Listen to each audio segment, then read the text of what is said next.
Welcome to a special bonus episode of the Adventist History Podcast. It is my pleasure to come to you from HQ. Today, we are going to be interviewing Dr. Doug Morgan, who is the author of a new book called Change Agents.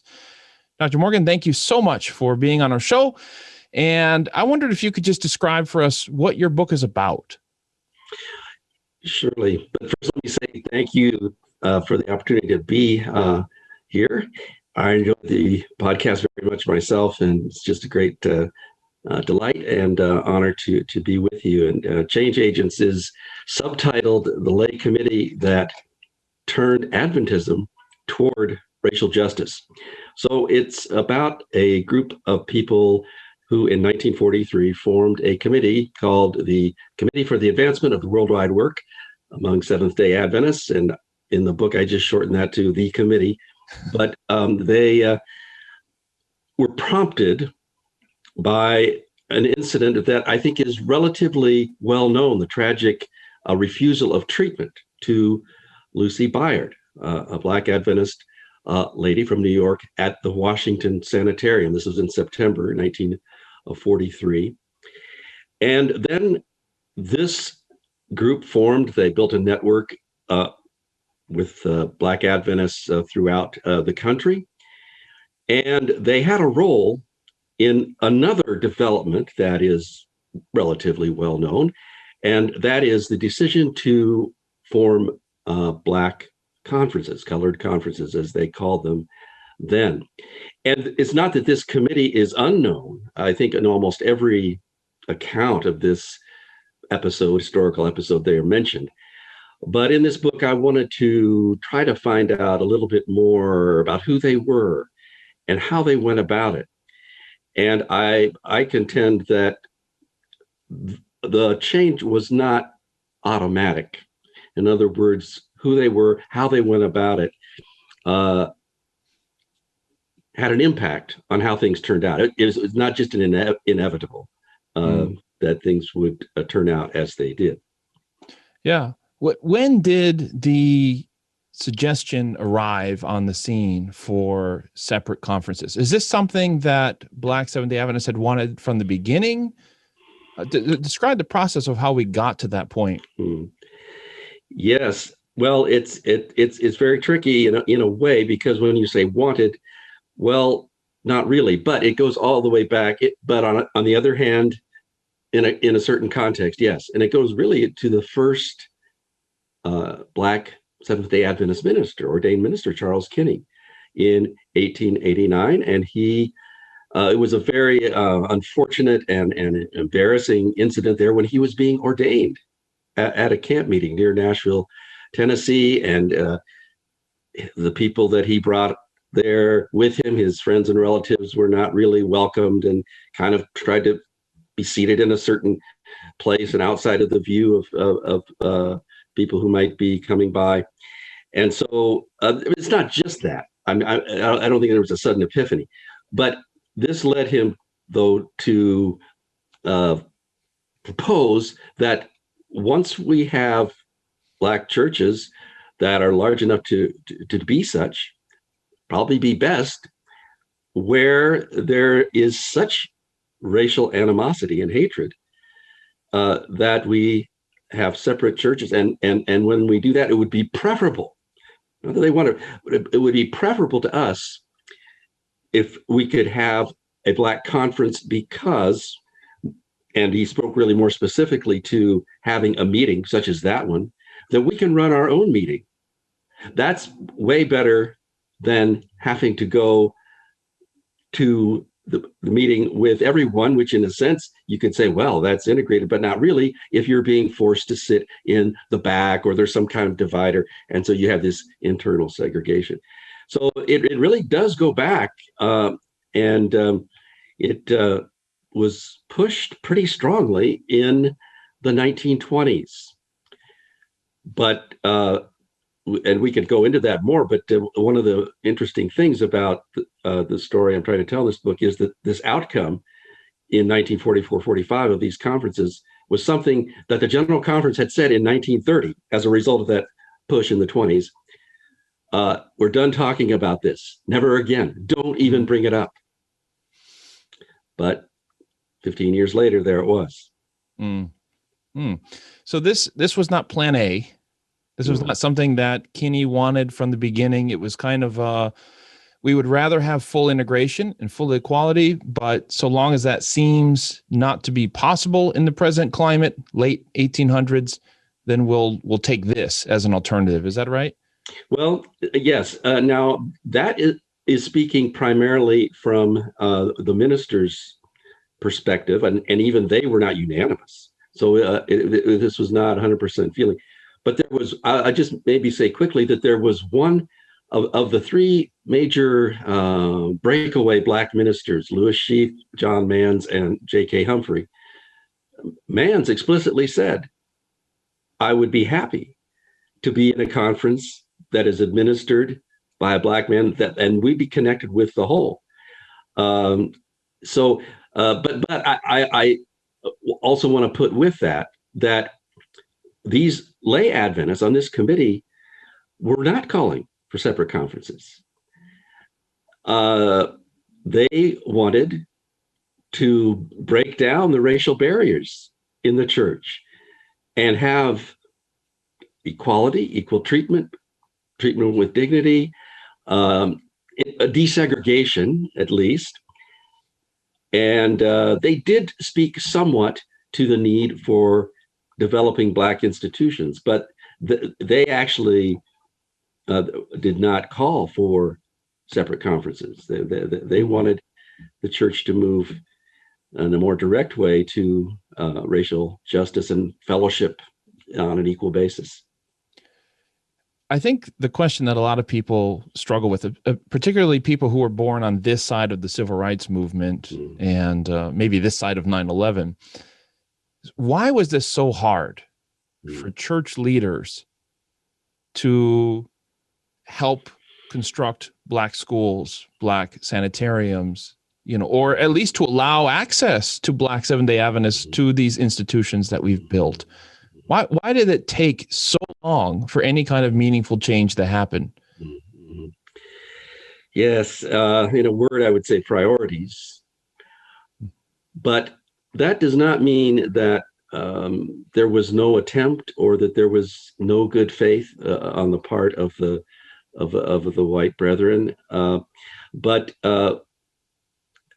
one thing that I'll cite, and there are really so many factors, but one is that there was kind of an oscillation between saying, all right, you see, the argument was that there's Oakwood, but as we start to have Adventists, especially in the East, and then when you have this great migration period really kick in of African Americans moving from the South to the North during the World War II era and in the decades afterwards, then you have more saying, well, we don't want to, we're not really interested maybe in going down to Huntsville, Alabama in the 1930s. It's not exactly a wonderful place to be in terms of racial oppression, or maybe it has a limited curriculum. Anyway, so what are our options? Well, there was in the 20s at one point, they had meeting after meeting, planning committee after resolution after resolution. Well, but at one point, the decision was, well, let's open up the schools. Let's desegregate the schools so that we don't need separate schools. Right. But then they would oscillate back to, okay, well, maybe we do, and there would be a sort of a partial attempt. There was actually a school started in Pennsylvania in the late 20s or early 30s, but it didn't get the funding, and it was really a very tragic situation. It didn't last at all. Yeah, it was just some partial explanations. It's a long story. Well, I mean, I know in my mind that the last 25 years of the 19th century witnessed some amazing institution building by the church when they wanted to, right? Southern, your alma mater, Union, the Healdsburg, which later became Pacific Union College, even in South Africa, right? I mean, in the 1890s, it was like year after year, every year there was a new college being planted. And we're not even talking about sanitariums or schools, elementary or schools at all.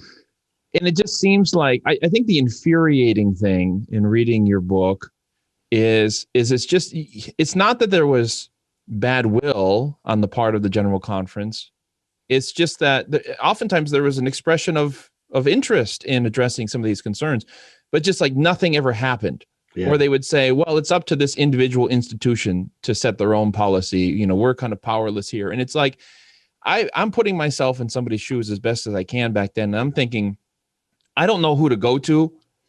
I don't know what the policy is, because I mean, in one case, we talked about Dr. Howard being admitted to the Washington Sanitarium when he had cancer 2 times, the second time getting sent home pretty quickly.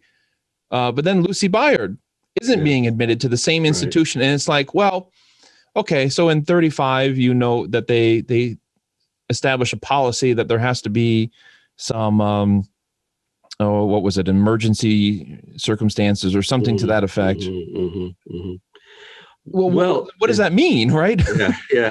No, I think while on the one hand, a few moments ago, I tried to say, well, there are certain circumstances and attempts were made and so forth.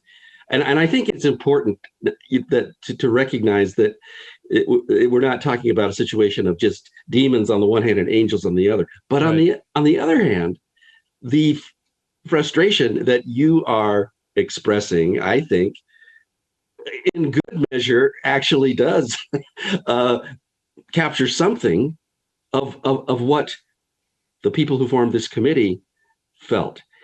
And the thing of it is a couple of the examples that you cited there is that things were getting worse, not better, in the Adventist Church in terms of race relations at a time when at least there was some significant movement in the opposite direction in American society, especially if you're in Washington, D.C. So that disjuncture, I think, brought this sense of outrage, which was building. But the Lucy Byrd incident, helped light the fuse, so to speak. Yeah. And I think it's important for readers who may be familiar with the Lucy Byrd incident to realize that was not something that just happened and made people upset. That was at the long end of a string of events. Exactly.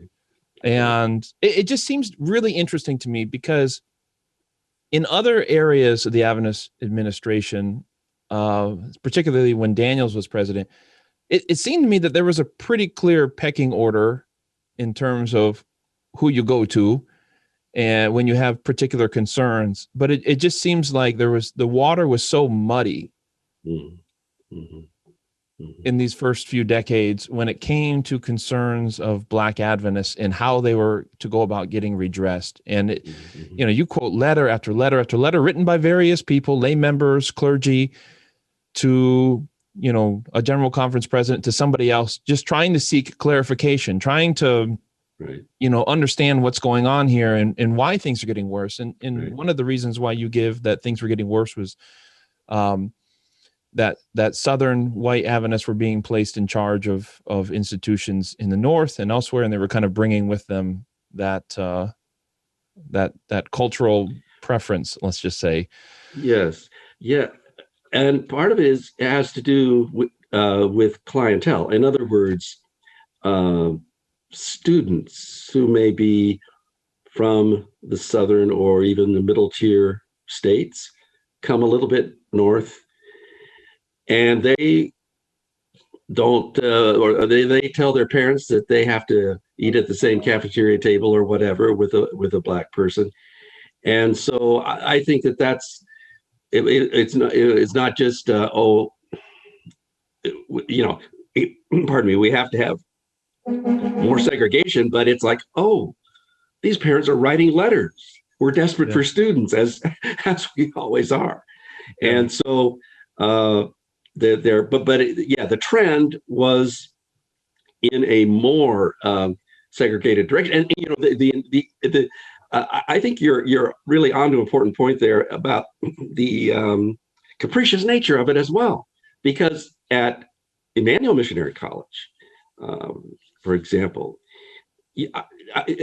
there was this oscillation whereby I think it was literally the case that you could be on campus one year and the next year the rules are different. And that had to be, Right. very, well, it was. I mean, they major protest about it, but Yeah.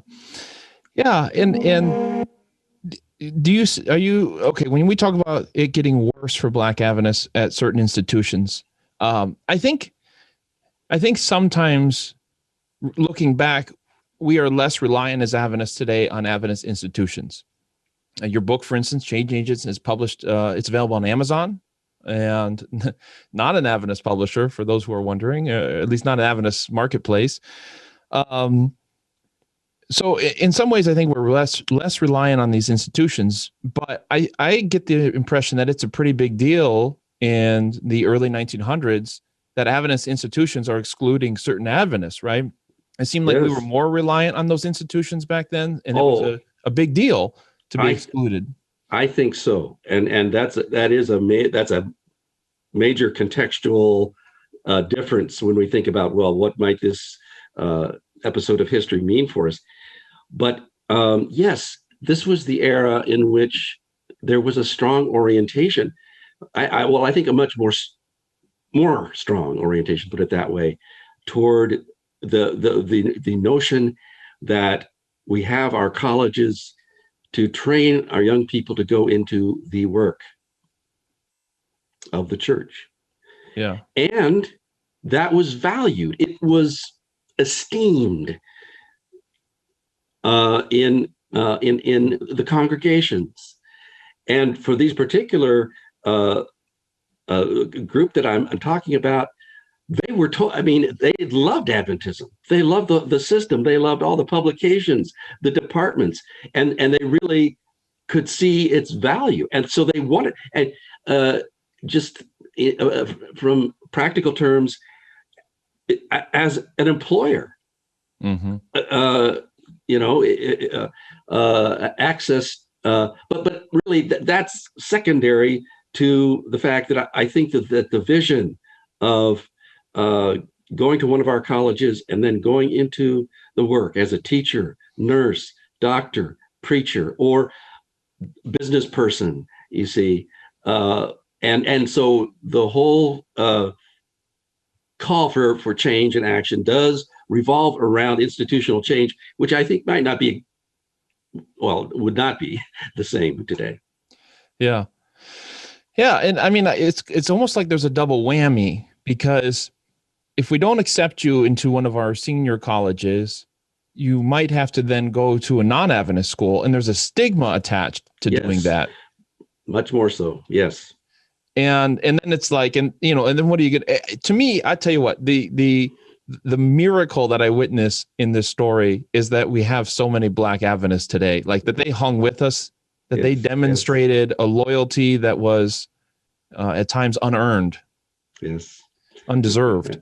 Absolutely. And, and that's a word, by the way, that appears so many times in this story especially in the early, the first couple decades of the 1900s, of these Black Adventists who felt the need to demonstrate loyalty in the face of Sheaf's quote unquote defection.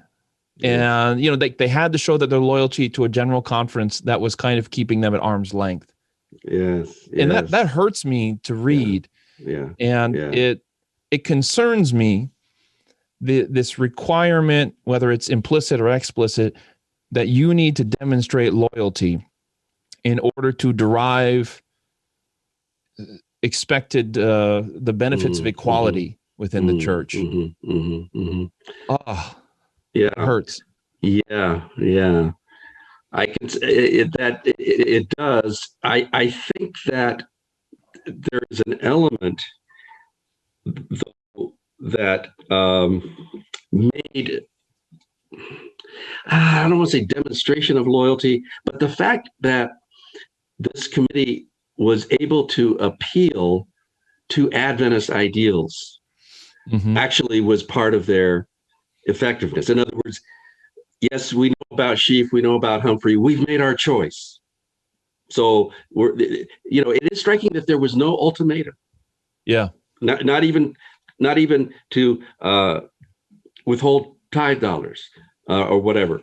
But that the radical thing then was to expose, let people know about what was going on. Again, at a time when it was even much more inculcated that you just don't speak badly about the church, and you don't question leaders. That was a heavy pressure in that direction, and people were given the feeling, and this is one thing that I think this committee overcame, that it was somehow wrong for them to speak up and to insist upon something. And I think that's something that they were able to resolve and move forward, and not allow that kind of manipulation to thwart them. Yeah, absolutely.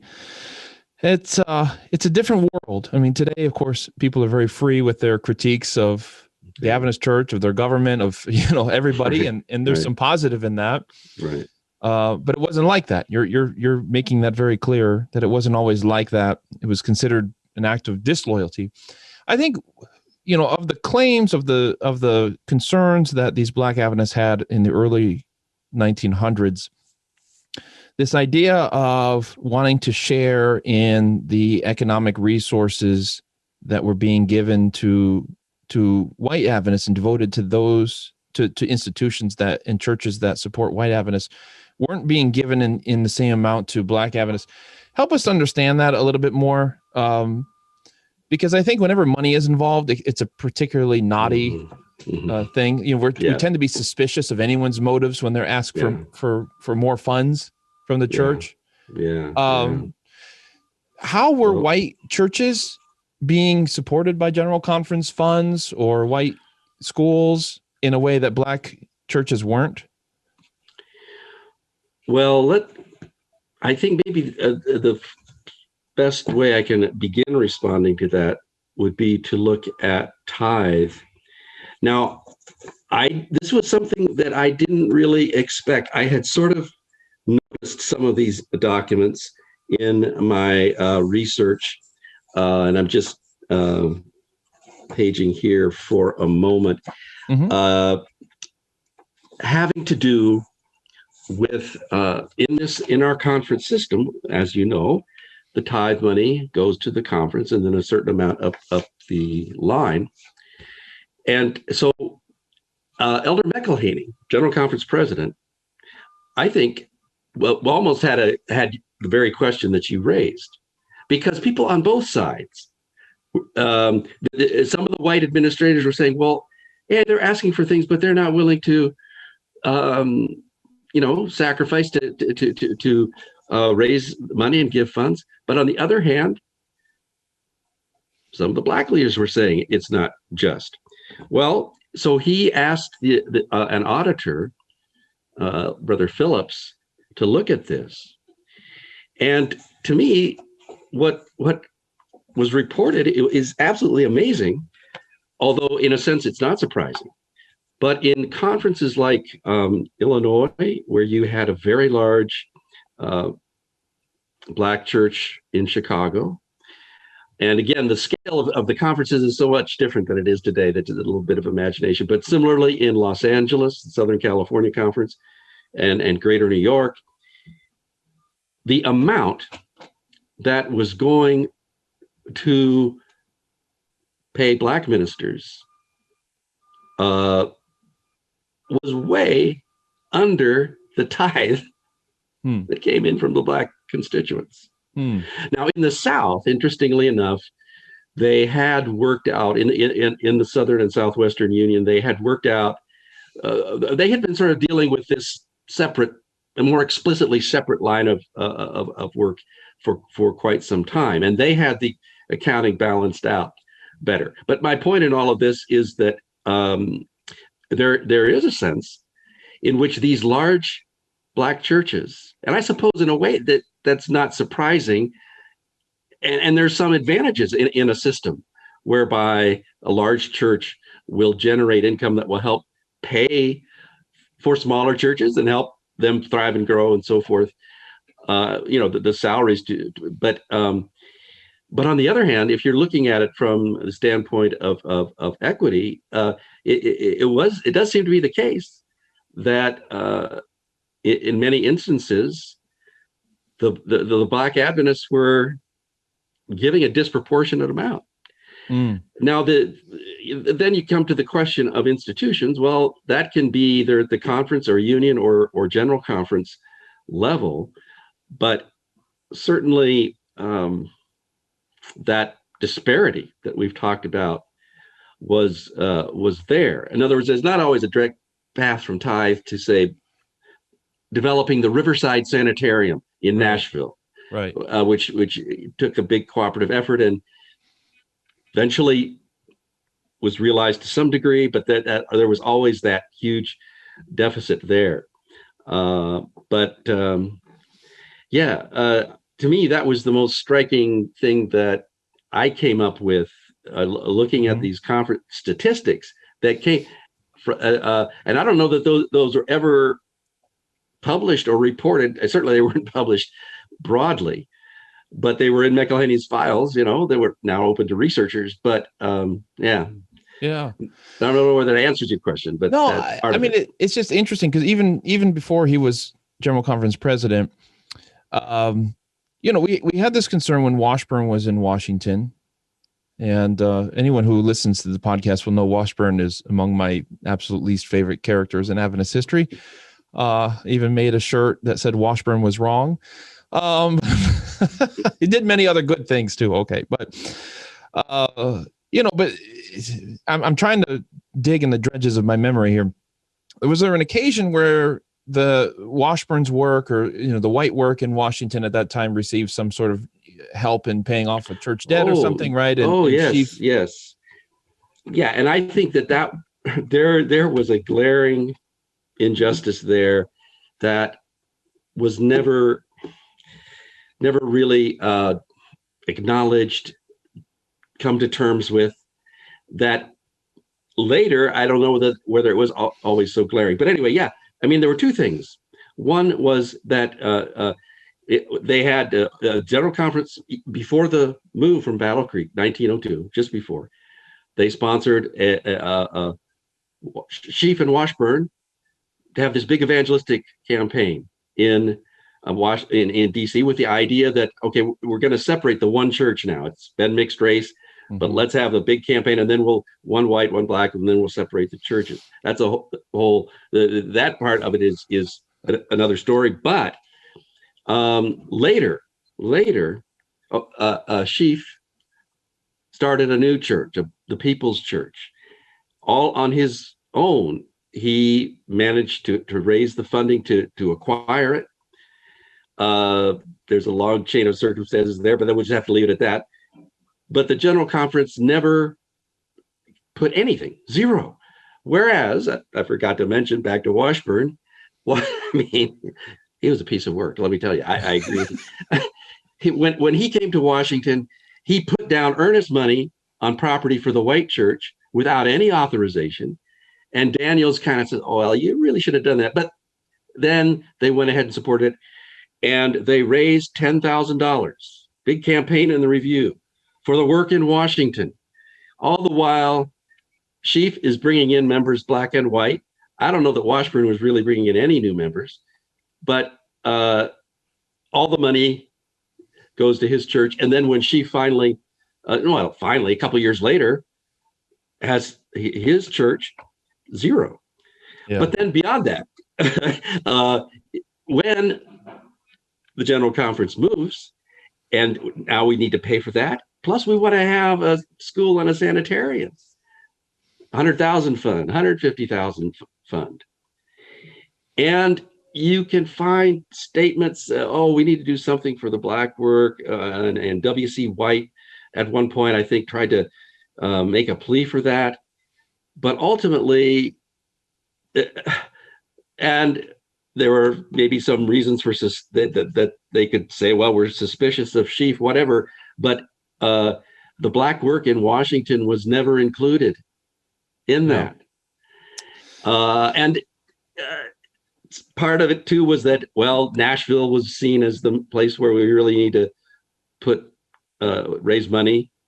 But I think that's where there was an absolutely clear, outrageous injustice that was never really dealt with. And so, and then the slowness then of responding to it in a significant way, I think is a huge part of the story. Mm-hmm.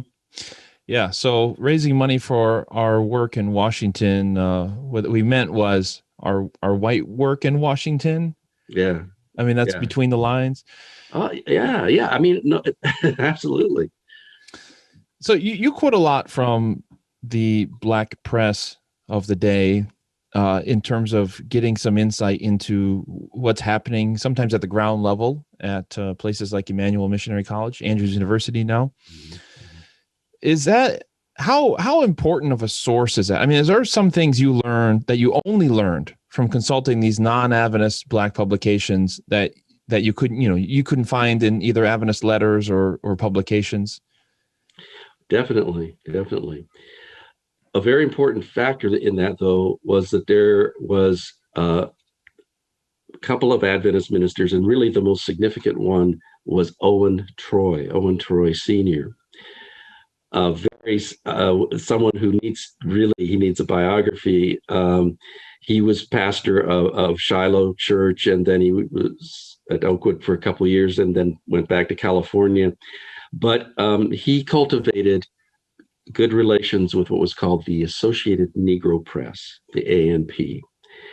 And I mention this to say that to a large extent, what's appearing in the black press, I'm talking now about the 30s and the 40s, mm-hmm. not so much earlier, was there because the black ministers such as Troy wanted it there. Now, that's not 100% the case, because he denied that he was the source of some of these sensational stories about EMC in the late 30s. But certainly, yes, you get much more information from the black press. Well, that naturally leads to a follow-up question, which is, were denominational leaders aware of the reaction, the often negative press that they were getting among black news agencies, black publications, and maybe by extension, was the larger Adventist Church in North America aware of some of this drama that was going on between church leaders? Yeah. I would say that Troy, whom I mentioned, then would use that as leverage, and he had relatively good rapport with the General Conference. Now, talk about a different setting. In terms of the racial question in this era, the General Conference was relatively progressive as compared to the unions and the local conferences being more repressive. But anyway, that goes to your question, because I think that they were aware to a certain extent, and it was a lever to let them know that people are upset about this. But the latter part of your question about the extent to which it was known widely among the Adventist constituency, I think probably not. But it was known to some extent. And we also had Elder Peters, G.E. Peters, and F.L. Peterson, similar names, but they were both head of what was called the color department then. And they would use press items sometimes to point out certain problems to the brethren. But yeah. Huh. Yeah, I mean, because I'm going to be honest, I became an Adventist as an early teenager, this was all news to me. I didn't hear about any of this stuff. I did become aware, I'm not sure at what age, that we had some regional conferences, and there's a distinction between these state and regional conferences. But this was not part of my standard Adventist history, whether informally in a local church level, when you kind of get brought up to speed about Adventist church history by elders and pastors. And I was introduced to it a little bit when I was in college at Southern. But this is something that I think the depth of which, the extent of this history is just kind of in the process of coming to light. I don't want to say for all Adventists, because I think Black Adventists are probably very aware of this, more so, I should say, than white Adventists have been. And I really appreciate you kind of bringing this to light. You started with sheaf, I'm guessing, and then you're kind of expanding the story forward. You're taking it into the 40s. Is your next step, are you just going to tackle the civil rights movement next? Probably not, actually. I don't know exactly what will be next, but there's still some things that I have in the back of my mind that have to do with the earlier period. And I think that I've kind of carved that out as a bit of a niche. So we'll see. But yeah. Well, I mean, you started with you didn't start this way. You started with Adventism in the American Republic, and exploring the relationship between the church and the state, the American state in this case. How did you transition into sheaf in chronicling the history of Black Adventism? Yeah, well, part of my interest in the interface between the church and the public square, if you will. Well, race relations is an element of that, and that had long been an interest. But the striking thing that happened to me was that one day in the year, I think it was the year 2000, the pastor of the first Seventh-day Adventist Church in Washington, Mark McCleary, called me up out of the clear blue sky. He had just come to that pastorate from Philadelphia. And the church has a remarkable history. And he, there's some awareness of it. And he thought that, he wanted to see if someone in the history department at CUC, as it was called then, Columbia Union College, might be interested. And I had a vague awareness. I had heard about Rosetta Douglas Sprague, daughter of Frederick Douglass. I was a little skeptical, frankly.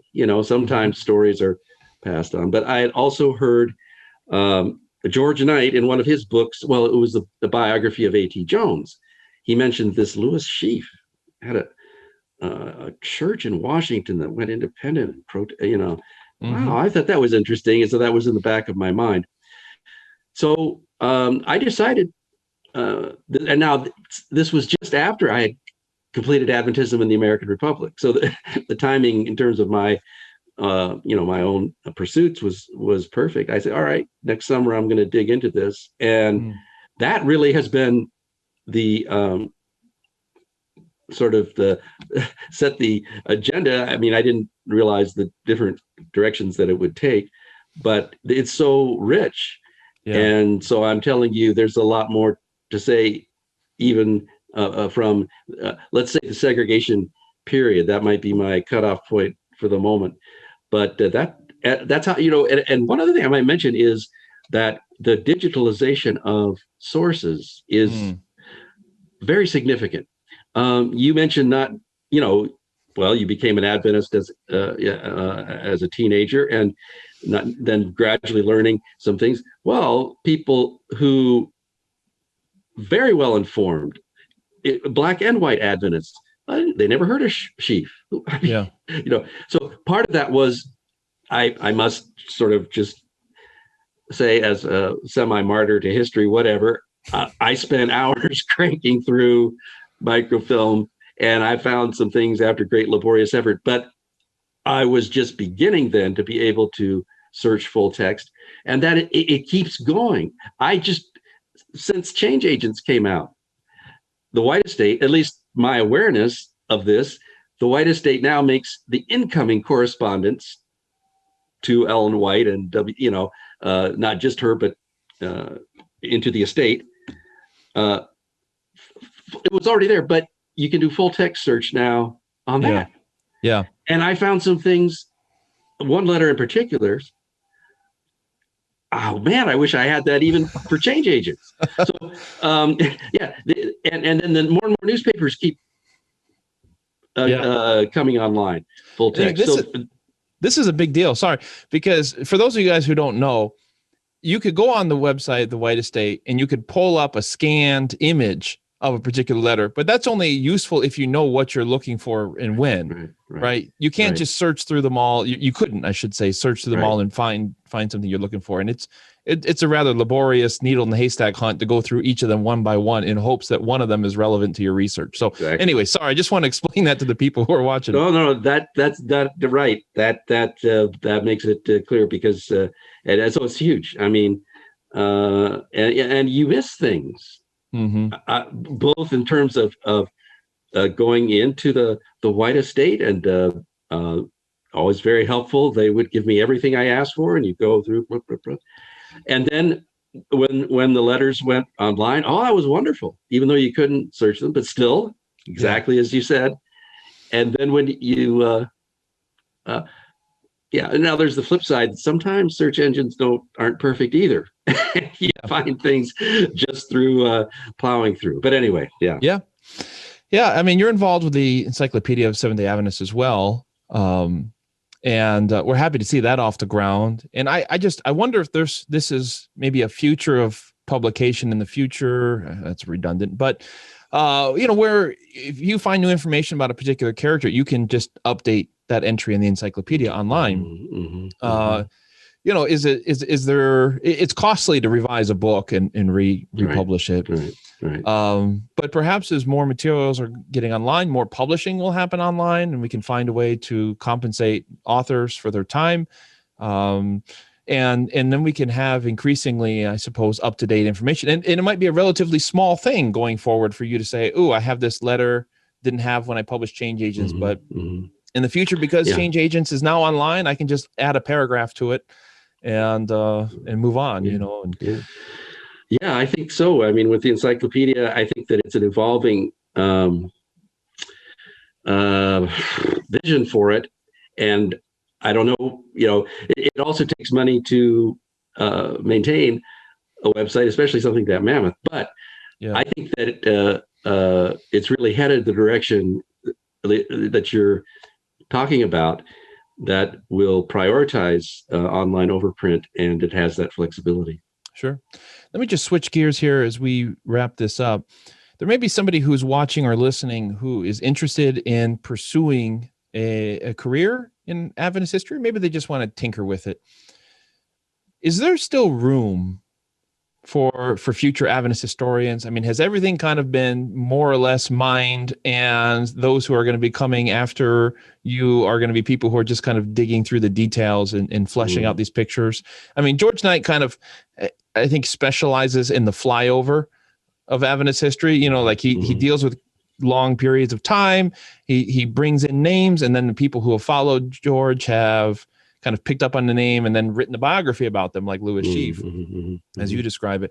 Now that we're several generations into Adventist historians who are not trying to write holy histories, is there still room? Like, what would you say to your students or anybody who's watching who might want to be jumping into Adventist history? Unquestionably, that there will always be room. And I will also say, I remember as a college student reading an article by a professor that was just so inspiring, and I couldn't conceive of how anybody could find more or say anything more on that topic. But as I went on, I realized that not only are the sources expanding, as I just said, but history is never static. Every generation has to take a fresh look. So I think that Kevin Burton, for example, sure, I know you are, and I'm sure probably most of the listeners are familiar with.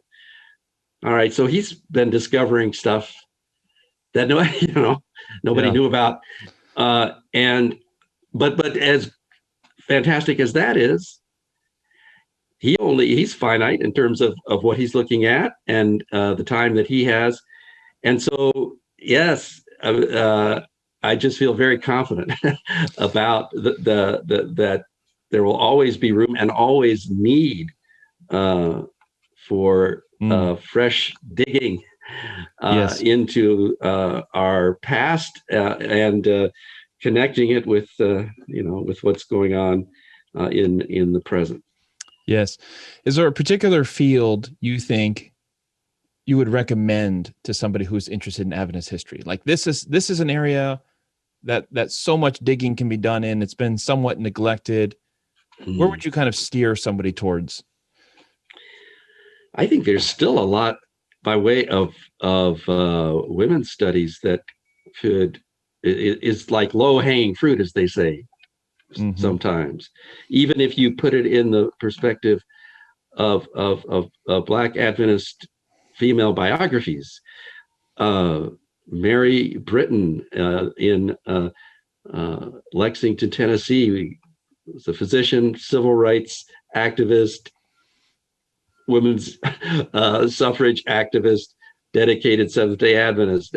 Dr. Ruth Temple in California, public health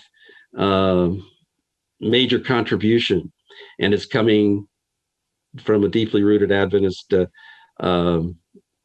perspective. So I think that's one. I think the international